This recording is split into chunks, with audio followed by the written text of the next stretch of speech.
Il y a deux bugs dans notre cerveau. Ils sont si puissants qu'ils influencent notre humeur, notre pensée, comment on vote et même comment on voit le monde. Ils mettent un filtre sur la réalité et tu t'en rends peut-être même pas compte. Prenons l'exemple de cette tartine. Si je la fais tomber, selon toi, elle va tomber de quel côté? Du côté face, bien sûr. Mais pourquoi? Pourquoi t'as l'impression que la tartine tombe toujours du mauvais côté? Et bah parce que c'est une impression, c'est pas la réalité. Et t'es pas maudit ou malchanceux, et t'es loin d'être le seul. Littéralement, loin d'être le seul. J'ai demandé à 20 personnes la dernière fois que leur tartine est tombée, est-ce qu'elle est tombée du côté confiture ou du côté face, et plus des 2/3 m'ont répondu du côté confiture, alors que la proba de base c'est 50%. Et cette impression, elle vient pas de nulle part. Elle vient de deux phénomènes présents dans notre cerveau. Le premier, c'est le biais de négativité. Alors celui-là, en gros, c'est qu'on a tendance à retenir et mieux se souvenir des choses qui sont négatives, qui sont émotionnellement fortes. Le deuxième, c'est l'heuristique de disponibilité. Alors ça, c'est super simple. Plus tu te souviens facilement de quelque chose, plus ton cerveau va considérer que c'est probable ou fréquent. Et donc, combiné, tu te rappelles bien mieux des fois où ton petit déjeuner a été gâché que les autres fois. Et donc, ton cerveau pense que ça arrive plus fréquemment. Parce que oui, du coup, une information négative, ça a plus d'émotions, donc tu vas plus le retenir et ton cerveau va plus l'utiliser et donc penser que ça arrive plus fréquemment. Ton cerveau exagère la fréquence, d'où le fait que la tartine tombe toujours mal ou que c'est ta file qui avance toujours moins à la caisse. Et pourquoi notre cerveau fait ça? Parce qu'on a été programmé à survivre dans la savane, pas dans un canapé. Pour nos ancêtres, chaque buisson pouvait cacher un danger, littéralement.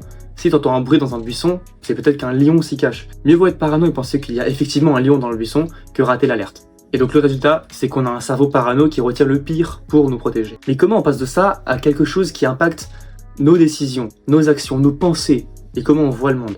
Et ben en fait, c'est que aujourd'hui, plus que jamais, le négatif attire le négatif. Et notre cerveau parano devient notre pire ennemi. Par exemple, si tu vois une vidéo d'agression sur TikTok, plutôt négative, de 1, tu vas plus t'en souvenir, mais pas que.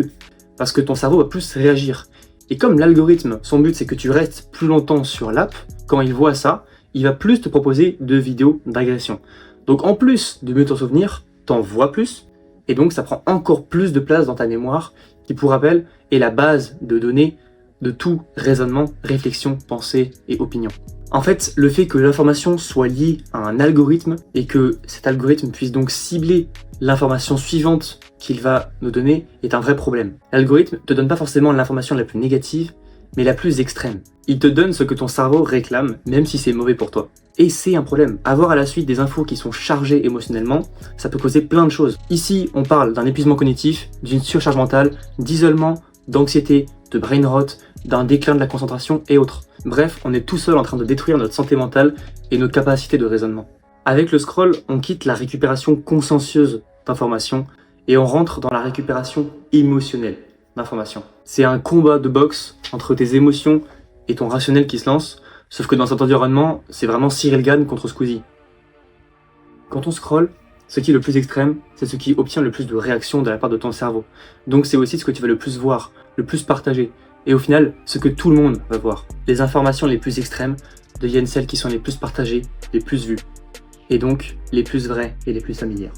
Pourquoi? Parce qu'un autre biais rentre en compte, le biais de simple exposition. Avec ce biais, les choses qu'on voit le plus ou le plus fréquemment sont celles qu'on considère comme les plus vraies, les plus familières. C'est pour cette raison que les pubs sont à la suite dans les métros. Et comme résultat, on a par exemple la propagation des fake news.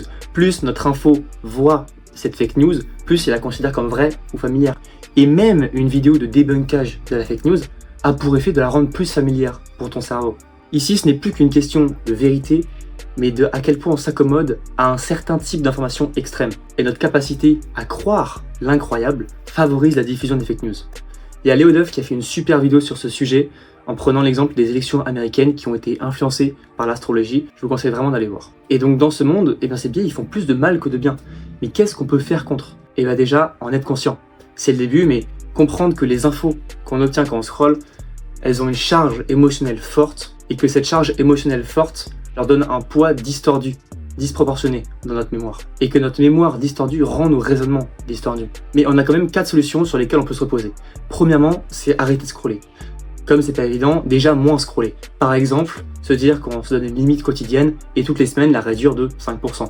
Deuxièmement, c'est séparer information et émotion. Quand on voit des informations qui sont chargées émotionnellement, ça nuit à notre raisonnement. Et donc il ne faut pas l'utiliser pour réfléchir. Ces informations-là qui nous choquent nuisent à notre santé mentale et à notre capacité à vraiment trouver des solutions quand on réfléchit.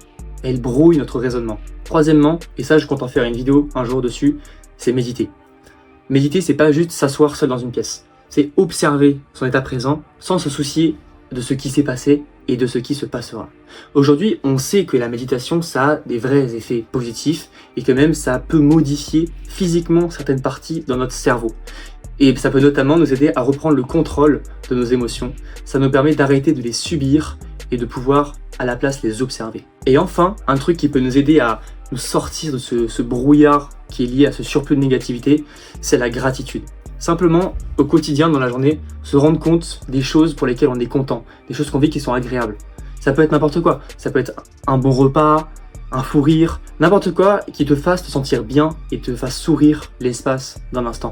Et bah, rends-toi compte de ça et sois content et de la gratitude pour ces choses. Alors au début, quand j'ai trouvé cette solution, j'y croyais pas trop. Donc j'ai fait quand même mes recherches et j'ai trouvé des études quand même, dont une que je mettrai en description, qui nous montre que le fait d'avoir de la gratitude pour ces choses-là, ça nous aide à nous sortir un peu de ce focus de la négativité, mais aussi ça nous augmente notre niveau de bonheur à moyen, voire à long terme. Bien sûr, ajouter du positif, ça ne sera jamais aussi puissant que réduire la source du négatif. Certaines caractéristiques de notre cerveau qui, avant nous aider à survivre, deviennent un danger pour nous, pour nos sociétés. Et il ne faut pas se laisser guider par ces émotions.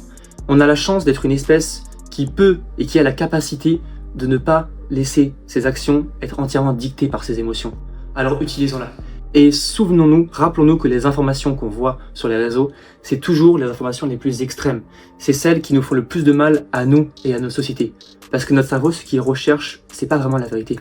C'est juste quelque chose qui lui est familier.